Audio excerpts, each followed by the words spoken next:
സെക്കൻഡുകൾ വർഷങ്ങളായി മാറുന്നത് നാം അറിയുന്നേയില്ല. കറുത്ത മുടികൾ നരച്ചു തുടങ്ങുന്നു. ചർമ്മത്തിൽ ചുളിവുകൾ വീണു തുടങ്ങി. കാലം അതിവേഗം നമ്മയും കൊണ്ട് യാത്ര നടത്തുകയാണ്. ചുമരിൽ തൂങ്ങിയാടുന്ന കലണ്ടറിലെ ഏതോ ഒരു തീയതി വരെ ഈ യാത്ര തുടരും. അന്ന് ക്ഷണിക്കാതെ എത്തുന്ന അതിഥി നമ്മെ പിടിച്ചിറക്കിക്കൊണ്ടുപോകും. ഇതിന്റെ ദിവസം, സമയം, സ്ഥലം ഒന്നും ഒരാൾക്കും അറിയില്ല. പക്ഷേ മരണമെന്ന പ്രപഞ്ചത്തിലെ ഏറ്റവും വലിയ പ്രതിസന്ധിക്ക് സർവരും വിധേയമാകും. തീർച്ച.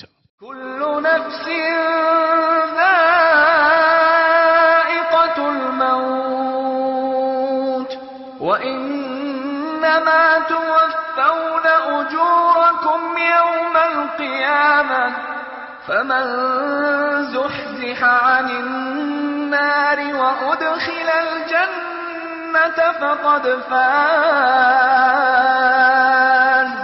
وما الحياة الدنيا إلا متاع الغرور. ഏതൊരു ദേഹവും മരണം ആസ്വദിക്കുന്നതാണ്. നിങ്ങളുടെ പ്രതിഫലങ്ങൾ ഉയിർത്തെഴുന്നേൽപ്പിന്റെ നാളിൽ മാത്രമേ നിങ്ങൾക്ക് പൂർണ്ണമായി നൽകപ്പെടുകയുള്ളൂ. അപ്പോൾ ആർ നരകത്തിൽ നിന്ന് അകറ്റി നിർത്തപ്പെടുകയും സ്വർഗത്തിൽ പ്രവേശിപ്പിക്കുകയും ചെയ്യുന്നുവോ അവനാണ് വിജയം നേടുന്നത്. ഐഹിക ജീവിതം കബളിപ്പിക്കുന്ന ഒരു വിഭവമല്ലാതെ മറ്റൊന്നുമല്ല. സുഹൃത്തെ, എങ്കിൽ ഇരുട്ടിൽ തെളിഞ്ഞു കത്തി എരിഞ്ഞു തീരുന്ന മെഴുകുതിരി പോലെയല്ലേ നമ്മുടെ ജീവിതവും? ഭൂമിയിൽ ഓരോ നിമിഷവും 1000 ജന്മങ്ങൾ നിശ്ചലമായിക്കൊണ്ടിരിക്കുന്നു. അതിൽ കൈക്കുഞ്ഞു മുതൽ വയോവൃദ്ധൻ വരെയുണ്ട്. നിശ്ചയിക്കപ്പെട്ട നേരം തെറ്റാതെ മോഹങ്ങളുടെ അന്തകൻ എത്തിച്ചേരുന്നു. മരണത്തിന്റെ കൈകളിൽ നിന്ന് ആത്മാവിനെ തിരിച്ചുകൊണ്ടുവരാൻ ഒരാൾക്കും സാധ്യമല്ല. فلولا إذا بلغت الحلقوم وأنتم حينئذ تنظرون ونحن أقرب إليه منكم ولكن لا تبصرون فلولا إن كنتم غير مدينين ترجعونها إن كنتم صادقين. എന്നാൽ ജീവൻ തൊണ്ടക്കുഴിയിലെത്തുമ്പോൾ എന്തുകൊണ്ടാണ് നിങ്ങൾക്കത് പിടിച്ചു നിർത്താനാകാത്തത്? നിങ്ങൾ അന്നേരത്ത് നോക്കിക്കൊണ്ടിരിക്കുമല്ലോ. നാം ആണ് ആ വ്യക്തിയെ സംബന്ധിച്ചിടത്തോളം നിങ്ങളെക്കാളും അടുത്തവൻ. പക്ഷേ നിങ്ങൾ കണ്ടറിയുന്നില്ല. അപ്പോൾ നിങ്ങൾ ദൈവിക നിയമത്തിന് വിധേയരല്ലാത്തവരാണെങ്കിൽ നിങ്ങൾക്കെന്തുകൊണ്ട് ജീവൻ മടക്കി എടുക്കാനാവുന്നില്ല? നിങ്ങൾ സത്യവാദികളാണെങ്കിൽ. അവസാനം പൊതുദർശനത്തിന് വെച്ച താങ്കളുടെ നിശ്ചലമേനി നിറമിഴികൾ കണ്ടുതീരുമ്പോൾ, സാവകാശം അത് വീടിന്റെ ഗേറ്റ് കടക്കുമ്പോൾ, നീണ്ട വർഷങ്ങൾ കൊണ്ട് നേടിയതെല്ലാം മറ്റു ചിലരുടേതായിത്തീർന്നു. വീട്, പറമ്പ്, വാഹനം, ബാങ്ക് ബാലൻസ് തുടങ്ങിയെല്ലാം ചിലപ്പോൾ കൂടെ ഉറങ്ങിയ ഇണ പോലും.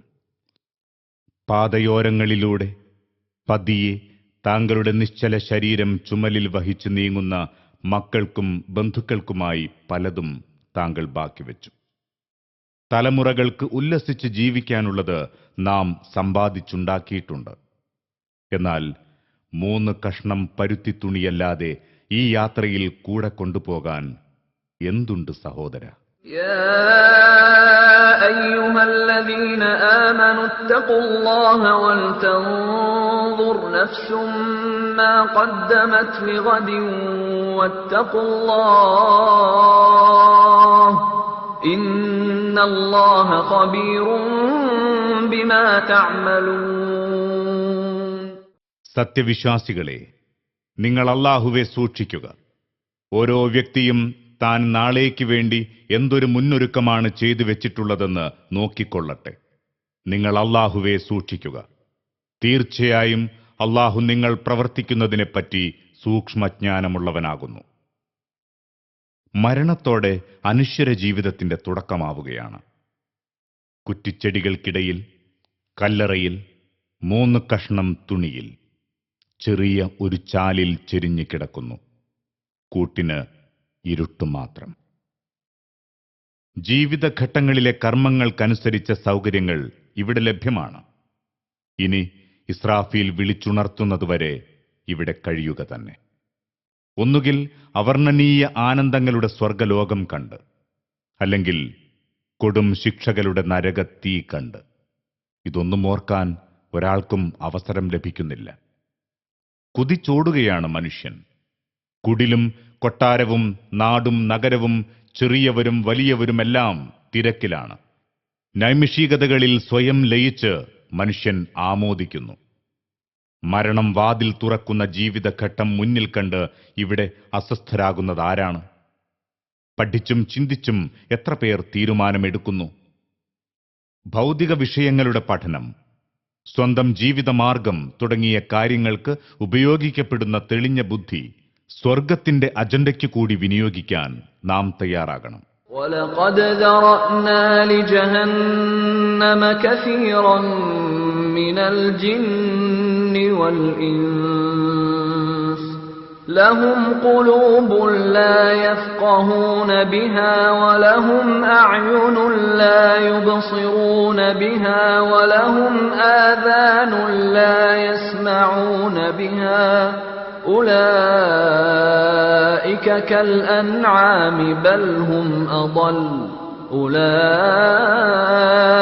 هُمُ الْغَافِلُونَ. ജിന്നുകളിൽ നിന്നും മനുഷ്യരിൽ നിന്നും ധാരാളം പേരെ നാം നരകത്തിനു വേണ്ടി സൃഷ്ടിച്ചിട്ടുണ്ട്. അവർക്ക് മനസ്സുകളുണ്ട്, അതുപയോഗിച്ച് അവർ കാര്യം ഗ്രഹിക്കുകയില്ല.